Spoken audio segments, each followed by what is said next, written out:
അന്ന് ഈ ആറ്റിങ്ങലിൽ അങ്ങ് തിരഞ്ഞെടുപ്പിന് മുൻപ് ചെയ്തത് കർണാടകത്തിൽ തിരഞ്ഞെടുപ്പിന് മുൻപ് ചെയ്തിരുന്നെങ്കിൽ ഗുണമാവില്ലായിരുന്നോ?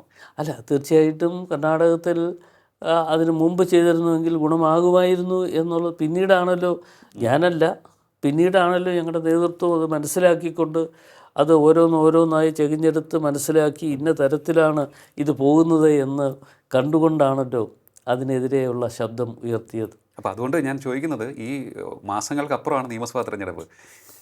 അതാത് ജില്ലകളിലെ അതാത് മണ്ഡലങ്ങളിലെ നേതാക്കൾ ഇത്തരത്തിലുള്ള ക്രമക്കേട് ഇപ്പോഴേ ചികഞ്ഞെടുക്കുവാൻ കഠിനാധ്വാനം ചെയ്യാൻ തുടങ്ങിയോ? കാരണം ഒരു വലിയൊരു വർക്കാണ് അത്. ഏറ്റവും പ്രധാനപ്പെട്ട ഒരു ചോദ്യം എന്ന് മാത്രമല്ല, അത് ഏറ്റവും പ്രധാനപ്പെട്ട ഒരു വിഷയം കൂടിയാണ്. എന്ന് വെച്ചാൽ അത് ഈ 140 നിയോജക മണ്ഡലം ആ തെരഞ്ഞെടുപ്പുമായി ബന്ധപ്പെട്ടുകൊണ്ട് തെരഞ്ഞെടുപ്പിൽ മത്സരിക്കാൻ നിൽക്കുന്നവരുണ്ട്, CPMലെ സ്ഥാനാർത്ഥികളുണ്ട്.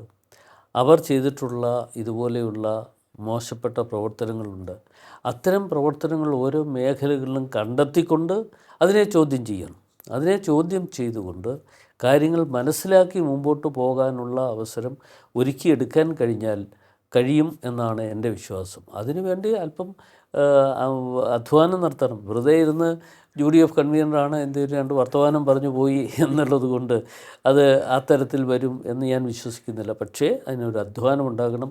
ആ അധ്വാനം ഉണ്ടാകണമെന്ന് പറയുമ്പോൾ ഞാൻ UDF കൺവീനർ എന്നുള്ള നിലയിൽ എൻ്റെ അനുഭവ സമ്പത്ത് പങ്കിടുമ്പോൾ ആ അനുഭവ സമ്പത്ത് പങ്കിടുന്ന അവസരത്തിൽ അത് പാർട്ടി ഏറ്റെടുക്കണം.